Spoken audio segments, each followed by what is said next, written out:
Hi guys, welcome to I dream. నేను మీ Chanakya. Stock market గురించి మనం ఎన్నో కథలు కూడా వింటూ ఉంటాం. కాకపోతే అందులో నష్టపోయిన వాళ్ళు ఉన్నారు, మరి లాభపడిన వాళ్ళు కూడా ఉన్నారు. మరి ఈరోజు మనము కొన్ని సక్సెస్ స్టోరీస్ గురించి కూడా తెలుసుకుందాం. మరి ఆ సక్సెస్ స్టోరీస్ మనకు చెప్పడానికి ఇప్పుడు మనతో పాటు కూడా పర్సనల్ ఫైనాన్షియల్ అడ్వైజర్ విజయ్ కర్ణ గారు ఇప్పుడు మనతో పాటు ఉన్నారు. మరి ఆయన్ని అడిగి ఆ సక్సెస్ స్టోరీ ఏంటి అనేది అడిగి తెలుసుకుందాం. Hi sir. హలో అండి. స్టాక్ మార్కెట్ అనేటప్పటికీ ఒక డిఫరెంట్ మైండ్ సెట్ అనేది ప్రతి ఒక్కరిలో తిరుగుతుంటుంది. డబ్బులు డబ్బులు డబ్బులు అని చెప్పేసి.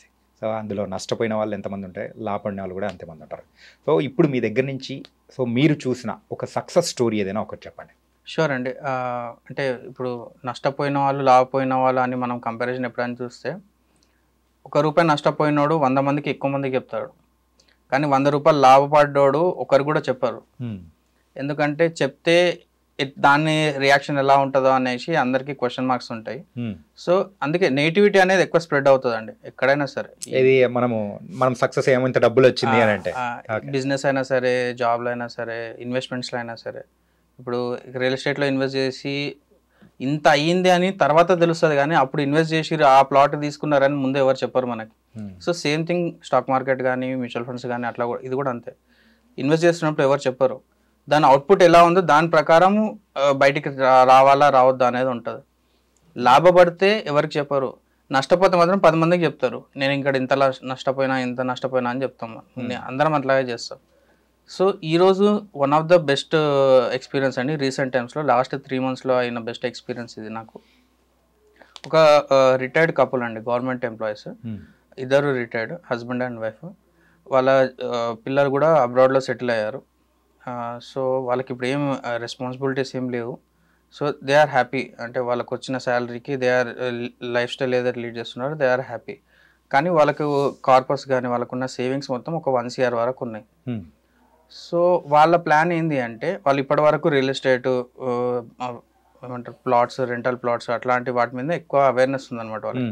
అసలు మ్యూచువల్ ఫండ్స్ మీద జీరో, అంటే అవేర్నెస్ జీరో అనమాట దాని మీద. సో వాళ్ళు మనకి ఫోన్ చేసి అడగడం ఏంటి అంటే, సార్ ఇంతవరకు అయితే మేము ఇది చేసుకుంటూ వచ్చాము, ఇప్పటివరకు మేమైతే హ్యాపీగానే ఉన్నాం, ఏం ప్రాబ్లం లేదు, అది ఎక్కువనా తక్కువనా మాకు తెలియదు, మాకు తెలిసి మేము చేసుకుంటూ వచ్చాము, ఇప్పుడు దీని గురించి ఎక్కువ తెలుసుకుంటున్నాం, మ్యూచువల్ ఫండ్స్ గురించి ఎక్కువ తెలుసుకుంటున్నాము, ఇది అసలు మంచిదేనా, లేకపోతే మేము ఇంతవరకు సేవ్ చేసుకుంటే అంతా పోగొట్టుకునే ఛాన్సెస్ ఉన్నాయా అనేసి అడిగారు. అది యూజువల్గా ప్రతి ఒక్కరిలో వచ్చే మైండ్ సెట్ అలాంటిది. ఏంటంటే రిటైర్డ్ పీపుల్, సో వాళ్ళ మైండ్ సెట్ ఎట్లుంటుంది అంటే, ఎఫ్డీలో వేసుకున్నామా లేకపోతే ఫిజికల్గా కనిపించే వాటి మీద ఇన్వెస్ట్ చేసామని అనుకుంటారు. మ్యూచువల్ ఫండ్స్ అనేటప్పటికి ఆ అపోహ ఇంకా ఉంది. అదే అండి, మనం ఇంతకుముందు వీడియోలో మాట్లాడుకున్నట్లుగా మనం ఎప్పుడు టాంజిబుల్ అసెట్స్ని ఎక్కువ ప్రిఫర్ చేస్తాం. గోల్డ్ ముట్టుకోగలుగుతాం, సిల్వర్ ముట్టుకోగలుగుతాము, ల్యాండ్ చూడగలుగుతాము, అక్కడ ఇల్లు కట్టుకోగలుగుతాము, కారు ముట్టుకోగలుగుతాం. సో టాంజిబుల్ అసెట్స్కి ఎక్కువ మనకి అర్జ్ ఎక్కువ ఉంటుందండి. ఎవరికైనా సరే అర్జ్ ఎక్కువ ఉంటుంది. మ్యూచువల్ ఫండ్ అంటే పేపర్ మీద ఉంటుంది అంతే, అసెట్ పెరుగుతుంటుంది. స్టాక్స్ అయినా సరే పేపర్ మీద ఉంటుంది, పెరుగుతుంటుంది, కానీ మన చేతికి రాదు. విత్డ్రాల్ చేసినప్పుడే మన క్యాష్ చేతికి వస్తుంది. సో ఇట్లా ఈ డిఫరెన్స్ అనేది ఉంటుంది. వాళ్ళకి ఈ భయాలు అనేవి ఉండే అనమాట. నేనేమన్నాను, అసలు మీ రిక్వైర్మెంట్ ఏంది సార్, అంటే మీ రిక్వైర్మెంట్ ఏంది, ఈ 1 CR ఉంది, ఓకే, ఫిక్స్డ్ డిపాజిట్ చేస్తున్నారు, మీరు ఇంట్రెస్ట్ తీసుకుంటున్నారు, ఓకే, మీ రిక్వైర్మెంట్ ఏంది అని అంటే, వాళ్ళు ఏమన్నారంటే, సరే ఈ ఫిక్స్డ్ డిపాజిట్ చేసి ఇది తీసుకున్న బదులు ఈ ఇన్కమ్ కొంచెం తక్కువ అనిపిస్తుంది, మాకు ఇంకొంచెం ఎక్కువ ఇన్కమ్ రావాలి. సో ఆ ప్రాసెస్లో మేము తెలుసుకునేది ఏంటి అంటే, రియల్ ఎస్టేట్లో కమర్షియల్ ప్రాపర్టీస్ ఉన్నాయి, ఫ్రాక్షనల్ రియల్ ఎస్టేట్లు ఉన్నాయి, లేదు రెసిడెన్షియల్ ఫ్లాట్స్ ఉన్నాయి, వాటిలలో ఇన్వెస్ట్ చేస్తే మాకు మంత్లీ ఇన్కమ్ గ్యారంటీగా వస్తుంది కదా, ప్లస్ క్యాపిటల్ అప్రిసియేషన్ కూడా అవుతుంది కదా అనేసి అన్నారనమాట వాళ్ళ క్వైరీ. నేనేమన్నాను అంటే, మీరు ఇప్పుడు ఇద్దరే ఉంటారా సార్ అంటే, ఫ్యామిలీ ఇద్దరే ఉంటారు, మేము ఇద్దరం ఎక్కడనే ఉంటాం సార్ అనేసి అన్నారు వాళ్ళు. సో మీకు ఫర్ సపోజ్ ఒక రియల్ ఎస్టేట్ ప్రాపర్టీ మీరు తీసుకున్నారు, ఫ్లాట్ తీసుకున్నారు, దాని మెయింటెనెన్స్ కూడా ఉంటుంది కదా మనకి, దాని నుంచి రెంటల్ వచ్చాయి కదా, దాని మెయింటెనెన్స్ కూడా ఉంటుంది కదా. అంటే ఏదైనా క్వైరీ ఉన్నా కానీ, ఏదైనా ఇష్యూ ఉన్నా కూడా మనమే దానికి రెస్పాన్సిబిలిటీ కదా, అది ఎవరు చేస్తారు సార్ అంటే, మేమే చూసుకోవాలి కదా సార్ అనేసి. కానీ మీరు ఇప్పుడు ఓకే, ఇప్పుడు 60s ఎర్లీ 60sలో ఉన్నారు, కొద్ది రోజుల తర్వాత డిఫికల్ట్ అయ్యే ఛాన్సెస్ ఉంటాయి కదా సార్, దాన్ని టెనెంట్స్ అడ్వాంటేజ్ తీసుకునే ఛాన్సెస్ కూడా ఉంటాయి కదా.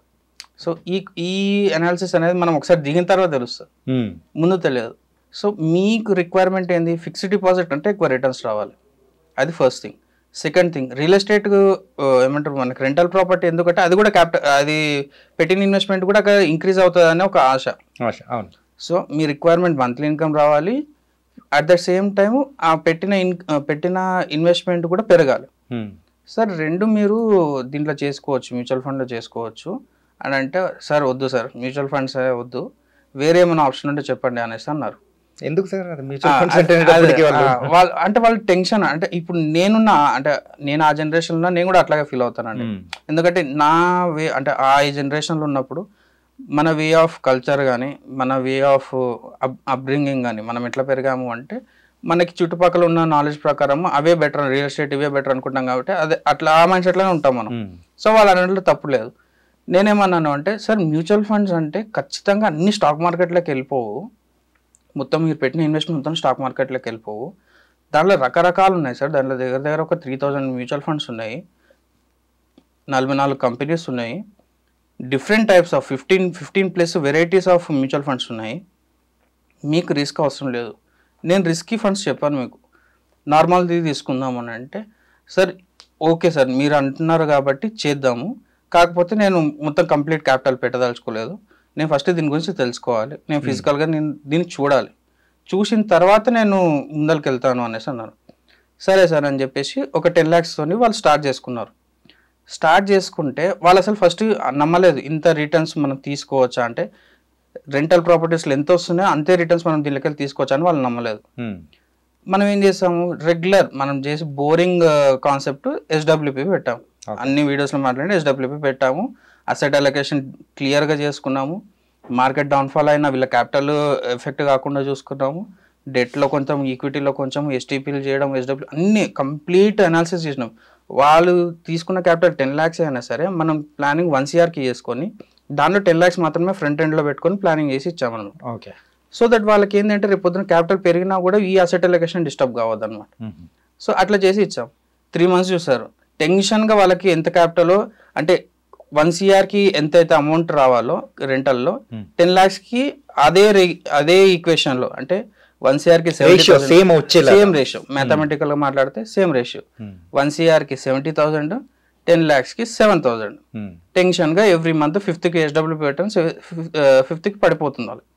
సార్ ఇదేం సార్ ఇంత మంచిగా వచ్చేస్తున్నాయి, క్యాపిటల్ కూడా పర్లేదు, మరి డిస్టర్బెన్స్ ఏం అనిపించట్లేదు అనేసి అన్నారు. ఇట్లానే ఉంటుంది సార్, నెక్స్ట్ 6 months కూడా మీరు ఇట్లానే చూడండి, ఇప్పుడేం క్యాపిటల్ పెంచకండి, తర్వాత మీరు క్యాపిటల్ పెంచుకోండి, ఆ తర్వాత మీకు వద్దన్నా మీకు రిటర్న్స్ వస్తుంటాయి అని వాళ్ళు అంటే హైలీ సాటిస్ఫైడ్ అనమాట. అంటే వాళ్ళు ఇట్లాంటిది ఎక్స్పీరియన్స్ చేయలేదు. నేను అదే చెప్తాను అందరికి, పెద్ద క్యాపిటల్స్ పెద్ద అమౌంట్లని అందరూ ఇది అంటున్నారు కదా, ఇంత పెద్ద క్యాపిటల్ 50 lakhs 1 CR కాదు అంటున్నారు కదా, నేను ఏమంటాను చిన్న దాంతో స్టార్ట్ చేయండి. జస్ట్ మనం ఇప్పుడు అన్నం అయిందా లేదా అని కొంచెం తీసి చూసాం కదా, జస్ట్ అట్లా మీరు 1 lakh పెట్టండి, 1 lakh పెట్టి 700 rupees తీసుకోండి, మీకు అర్థమవుతుంది సిస్టమ్ ఎట్లా వర్క్ అవుతుందో అర్థమవుతుంది. వన్స్ మీరు సిస్టంలోకి ఎంటర్ అయ్యారనుకోండి, procedure will be same, just 10 పెరుగుతుంది పక్కన అంతే, తర్వాత 10 పెంచుకోండి. అట్లా పెంచుకుంటూ పోతే మీకు ఎక్స్పీరియన్స్ పెరుగుతుంది. దాని మీద మీకు ఇప్పుడు 1 lakhలో ఎంత ఫ్లక్చువేషన్స్ ఉంటాయో 1 CRలో కూడా సేమ్ ఫ్లక్చువేషన్స్ ఉంటాయి కదా. సో క్యాపిటల్ మనం ఎట్లా ఆప్టిమైజ్ చేస్తున్నాం, దాని నుంచి ఎట్లా రిటర్న్స్ తీసుకుంటున్నాం అనేది మీకు క్లియర్గా అర్థమవుతుంది. సో దట్ వన్స్ మీరు ఎంటర్ అయ్యి అనుకోండి, మీరు వద్దన్నా మరి వీరే ఎక్కడైనా ఏదైనా క్యాపిటల్ ఉన్నా కూడా అన్ని తీసుకొచ్చి SWP పెట్టడానికే ఎక్కువ ఇంట్రెస్ట్ చూపిస్తారు రిటైర్డ్ పీపుల్కి మాత్రం. So such a beautiful concept, they are very happy now, they are trying to increase it gradually, at a time కాకుండా ఒక 5 lakhs 10 lakhs అట్లా గ్రాడ్యువల్గా ఇంక్రీజ్ చేసుకుంటూ పోతున్నారు. I'm happy with their feedback అనమాట. ఐ జస్ట్ వాంట్ టు అంటే నేను ఈ ఫీడ్బ్యాక్ షేర్ చేసుకుందాం అనుకున్నాను ఐడ్రీమ్ నుంచి. దట్స్ వై వీఆర్ మెయిన్ ఏంటంటే ఫస్ట్ అవగాహన అనేది తీసుకురావాలి. సో అవగాహన అనేది తీసుకొని వచ్చారు, తర్వాత రిజల్ట్ అనేది చూపించారు. చూపించేటప్పటికి obviously the client satisfaction is important to you. So అదే చూపించారు కాబట్టి సో ఇట్స్ అనే కంప్లీట్లీ ఒక సక్సెస్ స్టోరీ. డెఫినెట్గా అండి, ఇట్లాంటివి చాలా ఉన్నాయండి. అంటే ఇది ఒక రిటైర్మెంట్కి రిలేటెడ్, కొంతమందికి లాంగ్ టర్మ్కి రిక్వైర్మెంట్ ఉంటుంది, వాళ్ళ అంశంస్ ఒకసారి పెట్టేస్తాం, మంత్లీ మాకు రిక్వైర్మెంట్, మంత్లీ మేము కమిట్ కాలేమంటారు, వాళ్ళకి డిఫరెంట్ స్ట్రాటజీ. కానీ మనం మెయిన్ థింగ్ ఈ అన్ని స్ట్రాటజీలు ఇంపార్టెంట్ ఏంటంటే అసెట్ అలొకేషన్ ఎలా చేసుకుంటున్నాము, ఏ ఫండ్ యూజ్ చేస్తున్నాము. ఇప్పుడు 60-65+ ఉన్న వాళ్ళకి కంప్లీట్ స్మాల్ క్యాప్స్ ఇవ్వద్దు మనం. సో వాళ్ళకి డిఫరెంట్ టైప్స్ ఆఫ్ ఫండ్స్ ఉంటాయి, వాళ్ళకి చేసే అసెట్ అలొకేషన్ డిఫరెంట్గా ఉంటుంది. వాళ్ళకి ఎంత రిస్క్ తీసుకోవాలి, ఎంత రిస్క్ తీసుకోవద్దు, ఏ ఫండ్స్లలో పెట్టాలి, ఎంత డ్యూరేషన్ వరకు పెట్టాలి. ఇప్పుడు ఒకసారి ఒక పర్సన్ ఇన్వెస్ట్ చేశాడు అంటే ఒకసారి ఆ ఫండ్లోకి అయిపోదండి, ఎవ్రీ 2-3 years మళ్ళీ దాన్ని రీబ్యాలెన్స్ చేస్తూ ఉండాలి. అసలు ఫండ్ పర్ఫార్మెన్స్ ఎలా ఉంది, ఇవన్నీ కంప్లీట్గా అనాలిసిస్ అండి. అంటే ఇది ఒక పెద్ద రెస్పాన్సిబిలిటీ యాక్చువల్గా ఫ్రాంక్గా చెప్పాలి అంటే. ఇన్వెస్ట్మెంట్స్ అనేది ఒక పెద్ద రెస్పాన్సిబిలిటీ. ఆ రెస్పాన్సిబిలిటీని కంప్లీట్గా మనం ఫుల్ఫిల్ చేయగలుగుతున్నామా లేదా అనేది ఇంపార్టెంట్. వన్స్ ఫుల్ఫిల్ అయిందంటే everyone will be happy. Okay. And more satisfaction will be there యాక్చువల్గా. Nice sir.